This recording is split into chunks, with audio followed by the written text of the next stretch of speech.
Başqa bir hədisdə Peyğəmbərimiz sallallahu əleyhi və səlləm buyurur ki, "İctenibul xamra fe inneha miftahu kulli şerrin." İçkidən, yəni sərxoş edici içkidən çəkinin. Həqiqətən o hər bir şərin açarıdır. Və həmçində içki içən insan, yəni bu halda ölərsə əgər, bir hədisdə gəlir ki, Peyğəmbərimiz sallallahu əleyhi və səlləm buyurur ki, o Allahın huzuruna bütə sitayiş edən insan kimi çıxarılar. Bəli. Və burada da alimlər qeyd edirlər ki, yəni burada o insandan söhbət gedir ki, o insan içkinin halal görür. Yəni halal görən insandan söhbət gedir. Yəni Allahın haram etdiyi bir şey halal Bəli, görmək. halal görmək artıq insanı İslamdan, dindən çıxartdığına görə bu onlara aiddir və həm başqa alimlər isə qeyd edirlər ki, Uca Allah Maidə surəsində içkini bütlərlə yanaşı qeyd etdiyinə görə, yəni bu içkili halda ölən insan da məhz Allahın huzuruna bütə sitayiş insan kimi çıxarılacaq.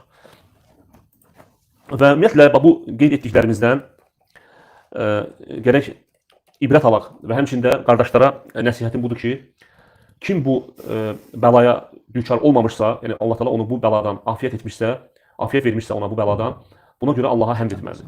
Allaha həmd etsin. Həqiqətən də böyük nemətdir. Və həmçində uzaq dursun. Yəni bundan sonra da uzaq durmaqda, yəni davam etsin. Və bu səbəbdən İslam dini hətta içkili məclisə belə getməyi qadağan edir. Niyə görə? Çünki onun haramlığının şiddətliyindən, ondan çəkinməyin demək ki, daha da şiddətli olmasından. Çünki niyə görə? Sən ola bilər gedərsən o məclisə. Yəni hər hansı bir ibadət edən insan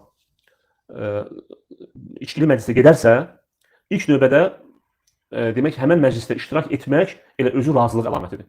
Yəni haram məclisdə iştirak etməsi razılıq əlamətidir. Və insanlar da məsələn kənardan bunu xüsusən əgər ibadət edən bir insan kimi tanıyırlarsa, baxıb görəcəklər ki, bu həmən məclisdədir və deyəcəklər ki, əgər haram olsaydı ibadət əhli gəlməz. Və həmçində bu onları daha da şücaətləndirir bu şeyə, yəni harama. Ki yəni ibadət edən insan gəlib bizlə oturub, biz içirik. Demək ki, bu yaxşı işdir və yaxud bu elə də böyük bir günah deyil. Əgər böyük bir günah olsaydı bu gəlməzdi. Amma əgər ibadət edən insan, yəni dinini bilən insan içkili məclisləri getməyə tərk eləsə, həmən o insanlar üçün də ibrət olar.